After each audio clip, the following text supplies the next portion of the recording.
Hey guys, Cajun Cardboard coming at you from the great state of Louisiana with episode number 17 of Explore the Card, where every Friday I take a deep dive into a Michael Jordan parallel or insert, almost always from the 1990s. I might dip into the 80s at some point, but this one features the card you see on your screen, which is the 1993 Ultra Power in the Key. And as we always do, the first thing we like to do is we like to talk about the set. So let me get you guys going here. On the set, as you can see, the 1993 Ultra base set consists of a whopping 375 cards. The cards appear in alphabetical order by team name, starting with the Atlanta Hawks, Boston Celtics, etc., etc. The big rookies, well, the three most notable rookies, this was really a year of rookies that could have been, that never were. You know, two of them emerged as, well, really, three of them emerged as Hall of Fame type talents, and that's Tony Kukoc, who may get into the Hall of Fame, but has not yet, as far as I know. Did I get that wrong? Maybe he is in the Hall of Fame. I don't think he is yet, but some people think he will based on his international accomplishments. Chris Webber, who is a Hall of Famer, and then Penny Hardaway, whose career just wasn't quite long enough. I don't know if he has a chance to sneak in yet or not, but we can all agree he's a very, very, very collectible player in the hobby. The Jordan card from the base set is card number 30. Let's see if I can find you a picture of it here. I'm going to scroll over on checklist. Trading card database is an invaluable resource. Here's a picture of that Jordan card. I'm sure a lot of you guys can see front and back here. It really is a beautiful base card. This card is tough to pull from boxes now because there's a lot of sticking or a lot of bricking because the covers of these 93 Ultra cards were super glossy. And so the front of one sticks to the back of the other, and the backs were also glossy, so there's a lot of bricking. I've opened these boxes, and unfortunately I had a whole lot of bricking of the cards where they're just in one clump. You literally can hand it to somebody like you're handing them a wallet with all the cards stuck together. You had to peel them one off the other, and it usually results in paper loss. I'm sure a lot of you guys share my pain from that, but the most notable insert cards from this set. Let's go another thing on trading card database. You can look at all of the inserts in here, which is really cool. So if we go back and we click on the insert and related sets, you'll see there's a couple of unique, USA deals up here. There's a promo for Karl Malone in this particular year. But the insert sets that we're really going to focus on, there's a couple of them. None of them are super crazy high end, except the Scoring Kings, and even that's not super crazy high end. But the insert sets that you guys are going to be familiar with and that you're going to want to focus on as far as Michael Jordan's concerned, the all-defensive team insert, the all-NBA insert here. We can skip the all-rookie inserts because they're really not worth a damn. The famous nicknames is another set that's really growing in popularity. I truly like this set. If you take a look at it, it's a very collectible 15 cards. All of the guys were really relevant players, except perhaps for, Harold Miner, but he's Baby Jordan. That's his nickname in the set. And then, Derek Coleman didn't quite have the career he wanted to, but even Muggsy Bogues is in here, and the nicknames are really cool. The only one that's, I think, is weird as hell is that I never once in my entire life ever heard Tony Kukoc referred to as the Pink Panther. Am I crazy? What in the hell is that all about? Anyway, for those of you who aren't familiar with that card, there's your Pink Panther. Go get it in PSA 10 if you dare. But Inside Outside right here was another relevant insert set. Jam City has gotten a lot of popularity lately with the Upper Deck Skyrise building silhouettes in the background. NBA award winners also right here with the Shaq card that you can see on your screen. Power in the Key, which we're going to talk in great detail about today, and then Scoring Kings, which I have already done a very deep dive episode of Explore the Card on the Scoring Kings inserts. I'm the happy owner of a PSA 10 complete set of Scoring Kings, which I'm super proud of. If I can't beat my chest on my own YouTube channel, when can I beat my chest, right? So that, as a set collector, was a great accomplishment that I was super excited for. I remember when I got it, And again, that one's not going anywhere anytime soon. But the Power in the Key insert consists of 9 players. Ironically, Jordan's the only perimeter player. I mean, the insert set is called Power in the Key, which would lead one to believe we're talking about big men, primarily post players. At this point, Jordan was starting to transition, into that unstoppable post player with the fadeaway, and then the fadeaway pump fake to draw fouls, and then the fadeaway pump fake up and under. I mean, he had a bevy of moves and all sorts of counters to his standard go-to, turn around. I say fadeaway. He was literally diving backwards. I mean, the upper body strength that it required to shoot that shot consistently at a high percentage, can't go unmentioned. But it looks like Jordan's the only perimeter-oriented player in here. Everybody else is kind of a post player. Larry Johnson would step out a little bit. He couldn't really shoot from the perimeter, but he could do some things off the dribble. So you see Karl Malone, Zoe, Hakeem, Shaq, Weber, Jordan. Those are your Hall of Famers. So 6 of the 9 are Hall of Famers. Somehow, you tell me, Oliver Miller made his way into this set. What did Oliver Miller do to deserve being in this set? I have no idea. And then the great Otis Thorpe also made his way into the set. So those 2 guys are as scrubs get for inserts. And they kind of diminish the popularity of the set. But again, this is 1993, so this is one of Jordan's earliest inserts. Those are pretty popular. From the insert sets in 1993 Ultra, I'm going to go out on a limb and say Power in the Key would be the second most relevant. The most relevant would clearly be Scoring Kings. It's probably Jordan's most popular insert. In my opinion, it is collectible. It's not so rare that, the average collector can't get it in some grade or another. So I would say Scoring Kings 1, Power in the Key 2, and then let you guys argue after that about Jam City and famous nicknames. But that's probably my order as far as this set goes. The one thing that I always like to talk to you about is pack odds. I just could not find any information on this. I've asked some people to help me out. By the time I aired this video, I don't have answers. Well, here we are with a post-production edit. One of my good friends, Michael, who is a friend of mine in an Instagram group chat, reached out to me and let me know that these cards were inserted, the Power in the Key inserts, inserted 1 in every 37 packs. There are 9 players in the pack, therefore Jordan is a 1 in 333 pack odds pull from Series 2. And Series 2 packs apparently included 14 cards per pack. So there you go, guys. Hopefully that's helpful. Sorry about the intrusion in the post-production edit, but I'll let you keep on going with the video. Thanks. Let's always take a look. We like to talk about the copies that I have so I can come at you with full transparency. I have what you see on your screen. So, the one I'm super proud of right here is the PSA 10. So this is my PSA 10 copy of the Power in the Key inserts. Very happy to have that in my collection. I also have, as you saw, 2 PSA 8s. If we go back here, right here. So 2 PSA 8s. Here's one, which are really good, clean-looking copies of PSA 8s, in my opinion. So happy to have those. The PSA 8s are incredibly affordable, not big cards at all. They honestly, look, I have the PSA 10. But I'm going to tell you right now, it's very difficult just looking at the cards to tell the difference between a PSA 8 and a PSA 10.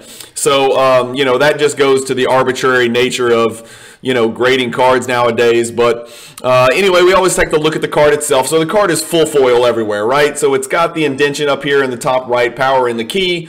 There's a sort of Easter color, dark, maybe turquoise, light green, pinkish hue, almost like the interior of a house in the early 1980s, with all the pinks and greens and stuff like that. Not the most aesthetically beautiful card I've ever seen. It does say Michael Jordan down here in the bottom right, if you guys can see it. I'm not familiar with those Jordans he's wearing. I can't really tell, and maybe it's from the angle. But anyway, he's got his 2 Jordan socks on with the number 23. He's wearing his Bulls white home uniform. If we go look at the back, we always try to read the back, and this one I've got to zoom in and it's sideways on the back. And there you can see right there this rubbing on the edging. That's the difference between an 8 and a 10. You see how there's some edge wear right here, and then obviously the bottom right corner down here is super white, so that's probably the distinction, and then the top right corner as well. But you can see that edge wear because all 4 sides of this card are colored. But the back of it says, one play summarizes everything Michael Jordan takes off on another flight. From about midway down the key, a would-be defender times his leap perfectly, blocking the obvious path to a potential layup. His airness, then defying Newton's laws, pulls the ball down, switches it to his other hand, and raises it up and around the falling defender, kissing the ball home off the glass. Rarely, if ever, has anyone owned the lane and split interior defenses like the former Chicago Bull. Anyway, so former Chicago Bull, meaning, you know, he had retired. He took his 2 years off for his baseball pilgrimage. Then he came back. Here we go. Okay, so again, you guys like to watch this channel because we talk about the numbers. So I've got the card ladder. That's my data tool, pricing tool of choice. Somebody in the comments the other day told me I was a noob because I use card ladder. Okay, buddy, whatever you say. I'm not going to argue with you there. I am or I'm not. You can choose after watching, 50 more of my videos and making disparaging comments. So I've got the card ladder PSA 10 page pulled up for the MJ. I always like to share with you guys this table where I sort of compile the statistics and data from 4 different grades into a table so you guys can put it on your screen. If you're savvy enough to know how to screenshot something off your computer, go ahead and click that now so you've got the data for the power and the key. If you don't, just take your phone out and turn it sideways and take a nice horizontal picture of this. That way you've got the data in one digestible table that hopefully provides some quality information for you guys when you're deciding what to purchase, what to not purchase, what to sell, etc. So there's your table right there. The things on this table that really jump out at me, there's a few things. Number one, go look at the pop. Look at this pop right here of 1% on the BGS 9.5. Do you guys see this? 1% is the gem rate on the BGS 9.5. 8 out of 634 have graded BGS 9.5. That is unique to say the least. PSA, another crazy low gem rate, right? Because 998 have been graded, 45, it's really about 4.5%, but yeah, we rounded off to 5%. So you got about a 5 out of 100 chance to get a PSA 10. You got a 1 out of 100 chance to get a BGS 9.5. For that reason, I'm going to go ahead and say I would try PSA 10. It sounds like there's about a 5 times the chance of gemming. If you scroll over here to the last column down here where my cursor is, you'll see everybody else was thinking the same. Since April of last year, 32, well, first of all, no PSA 10s or BGS 9.5s have been graded since April of last year. But not surprisingly, it looks like the majority of people were trying to grade with PSA because of this paltry 1% gem rate. So only 3 BGS 9s were added. Only 3 people took a chance at a BGS 10 and just barely missed. 32 people thought they may have a 10 in their hands and came back as a PSA 9. So the PSA 9 pop rate, population report has jumped a little bit. 32 is a pretty good jump, but keep in mind none of them graded a 10, which is much to my delight.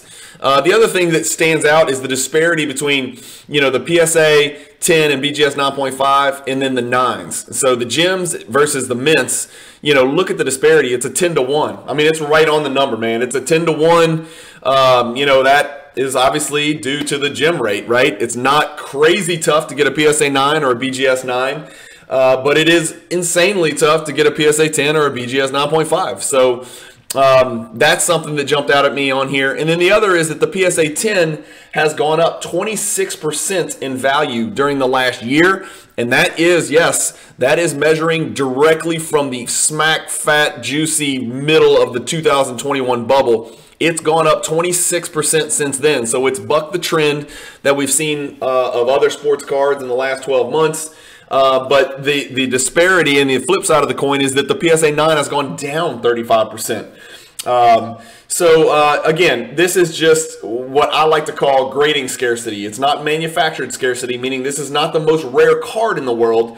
But in PSA 10, it is extremely rare. And so you'll see, the higher end collectors chasing those PSA 10s, but not really paying attention to the PSA 9s. If you're just a Jordan collector generally and you want to pick up a really relevant, Jordan insert from his early years in the early 90s, go grab you a PSA 9. It's down 35%. It's still pop 176. I mean, from today's standards, people are, freaking turning cartwheels when they pull a card serial number to 199, for goodness sake. So this is still a Pop 176 card in a PSA 9, and it's down 35%. It's one of Jordan's most recognizable inserts from a really good brand from the early 90s. I like that. You know, as a collector, I love it. I love it, and that's why I have two PSA 8s. I don't care, you know, whatever. It's a $200, $300, $400 card, whatever. Give me two of them. I'll sit on them forever. They're just really cool cards, and if you can find them, you know, below comps, then, you know, might make sense to go grab those cards. So we always like to, you know, well, let's keep this table up because I always like to mention whether there are BGS 10s or black labels. There are none of Michael Jordan. There is not even another BGS 9.5 of any of the other 8 players in Power of the Key insert set. Okay, so there are no other BGS 9.5s in this set at all. It's just those 8 Jordans. That might be from a lack of grading, but it also probably is also combined with the fact that it's a 1% gem rate for Jordan. So it's probably a 1% gem rate for the others, and not nearly as many of the others were graded as the Jordan. So just keep that in mind if you're trying to put this set together in a BGS slabs. You're not gonna. Sorry to be the bearer of bad news. We look at the combined gem population between PSA and BGS every time we do one of these Explore the Card episodes, and there are 53 combined, as you can see on your screen, 45 PSA, 8 BGS. They have sold a combined, as you see, 7 times in the last year. So you're probably looking at one of these two becoming available, you know, once every other month, something like that. I wouldn't count on that. I would be astonished if we see 7 of these sell on the open market in the next year. There's only 8 BGS 9.5s, so I bet we won't see another one for a year. This is just, again, this is just me guessing. I'm going to sound like an idiot if there's a BGS 9.5 on an auction house somewhere that I don't know about, which is distinctly possible. I would just be surprised if we saw 7 Gem Mint Power in the Keys sell over the next 12 months. I think a big reason we saw 7 was because a bunch of those would have sold in the bubble, you know, when prices took that huge spike. I just don't think we're going to see 7 of these. I think these cards and, you know, a lot of these cards that we're looking at in Explore the Card episodes, I just think a lot of people are tucking these away, and I don't think you're going to see as many as you have in the last year because we're not going to have that type of price run up. Well, I don't expect we'll have that, you know, substantial type of price run up like we did in first quarter 2021. So that's really what drove a lot of these out into the wild and onto the open sales platforms.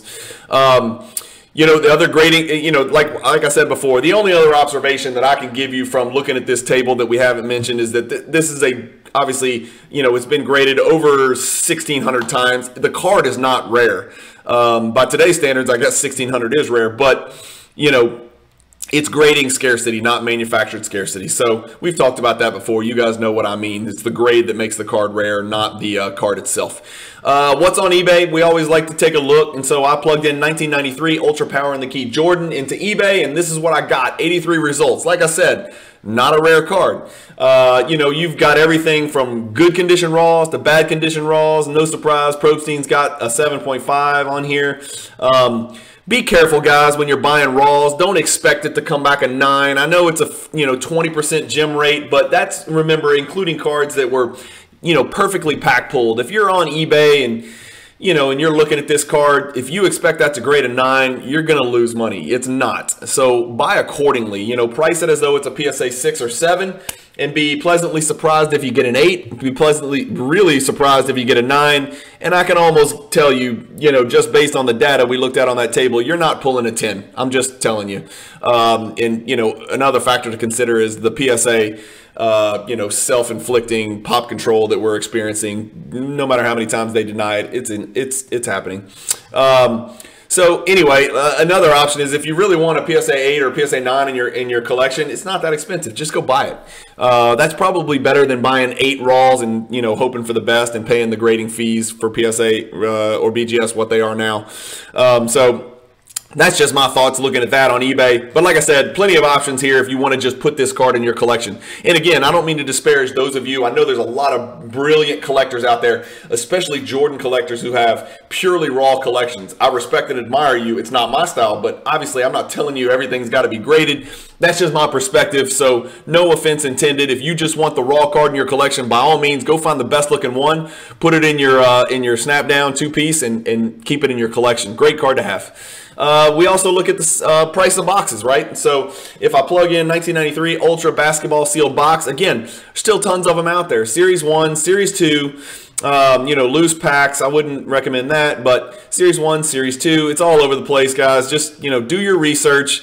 Vet the seller. The only thing you don't know is if these boxes were kept in a hot warehouse or in a, freezing locker in Alaska. You just don't know where it came from, So there's different types of boxes, like there's the jumbo.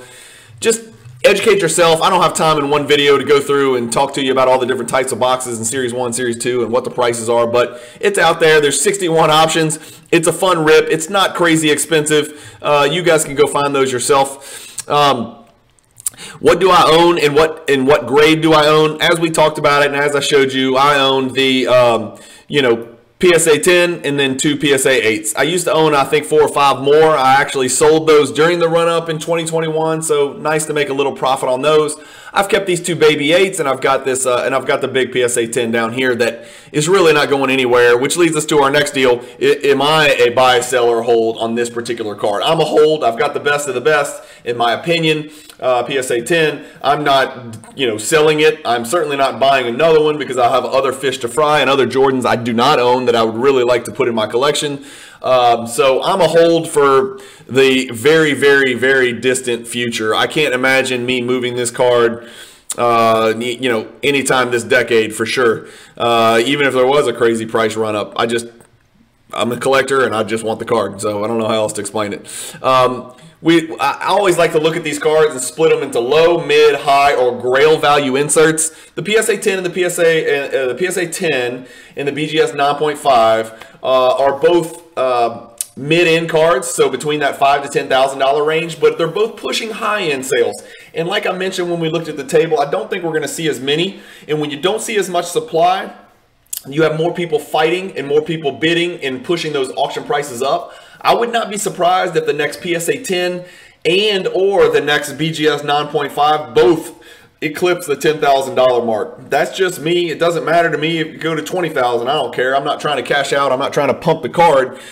Just based on the data we looked at and what I expect to happen in the hobby over the next year as far as these cards becoming a little bit more scarce and less prevalent on the open market, I think that the PSA 10 and the BGS 9.5 will probably really come close to pushing that $10,000 mark and jump into what I call the high-end, high-end value for an insert, which is between 10 and 20. PSA 9s and BGS 9s are low-end cards, right? They're under $1,000. They're probably going to stay under $1,000. As you saw, 32 new PSA 9s were entered into the hobby environment, and so I don't think those cards are going to go crazy anytime soon. They're not the rarest cards in the world. The BGS 9s, obviously a lot rarer than the than the PSA 9. Well, really not. I mean, there's over 100 of each of them, so I don't see a huge run up in those cards. But anyway, that's where we're at on those.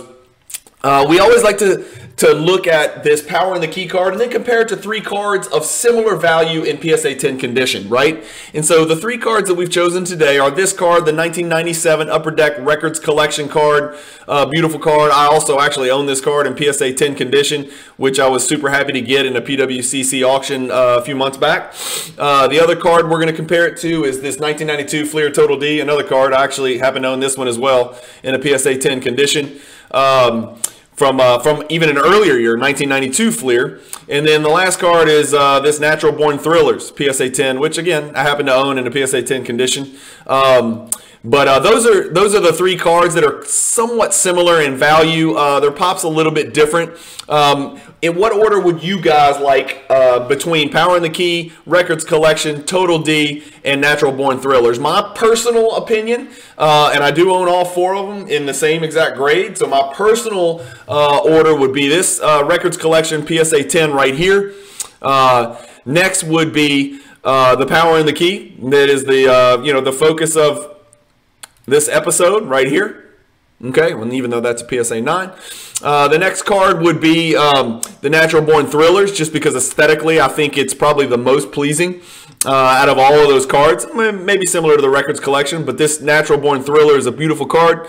So that's one, which is the same picture as the linchpins, for those of you who have not noticed that, which was a card that I featured in a very recent, I think it was episode 15 of Explore the Card. And then lastly, I would take the Total D, even though that card is no slouch, and good luck finding that card with those black edges and corners in a PSA 10 condition. Only a Pop 29. But the Records collection would be one for me, clearly because it's Pop 14, and that's with 2 of them actually being added in the last 9 months, which is astonishing. But anyway, those are the 4, and those are my 4 order. Let me know what your order would be in the comments, because it's always fun to kind of ruminate about that. On the scale of 1 to 10 of Jordan cardboard, Cajun cardboard scale of relevance, I'm going to go 6 out of 10 for this Power and the Key card. You know, that's just my opinion. That's where I'll put it. There are others significantly more valuable, significantly more scarce, significantly more difficult to get your hands on cards out there. You know, it's tough to find it in a PSA 10 condition, but you can say that about, you know, hundreds of Jordan cards from the 90s that it's hard to find in PSA 10 condition. So I give this card a 6 out of 10, just on the general scale of relevance, you know, with PMG greens being 10, PMG reds being 9, you know, that kind of moves you into the 8, 7, 6 range. And I don't think it's as, this card is as highly sought after or as relevant as maybe the Lynchpins or the Intimidation Nation or the Noise Boys, you know, which are like 7, 8 out of 10 type level of importance for you Jordan collectors out there. Anyway, thank you guys for watching. As always, I like to give credit to Card Ladder, Trading Card Database, PSA Pop Report, Beckett Pop Report, even though it's impossible to navigate and you got to click through, you know, X out of 15 pop-up windows every time. PWCC for the beautiful, you know, digital images. It's real easy for me to share my collection with you guys and with anybody that asks questions about it by simply creating a link and sharing it like I've done, and as you can see on your screen here. And then basketballreference.com is another site that I use often. I have not used it in this video, but it's another site that that I use quite often. But I really appreciate you guys watching. Remember, Explore the Card episode comes out every single Friday. Every Monday, I do a PWCC Weekly Auction recap. And then usually Wednesday or Thursday, I do a PWCC Weekly Auction preview for the cards that are about to end 3 or 4 days later. For those of you who haven't noticed, I also do non-basketball card related videos just about the NBA in general, and just funny thoughts and things that pop into my head from time to time. So you're going to see, you know, a really neat eclectic mix of, you know, vintage, 90s, Jordan specific, ultra modern investor flipper type stuff, and then some stuff that just has nothing to do with cards. It's just NBA basketball in general. So hopefully I'm throwing a big cast net out there, and I've got a little bit of something for people like me who have a very diverse interest in the basketball card and basketball market. Anyway, thank you guys for watching. Please subscribe and comment if you haven't yet. If you don't mind, do me a favor, just cut and paste the link and send it to a friend and say, hey, check out this guy from Louisiana. He speaks English, believe it or not.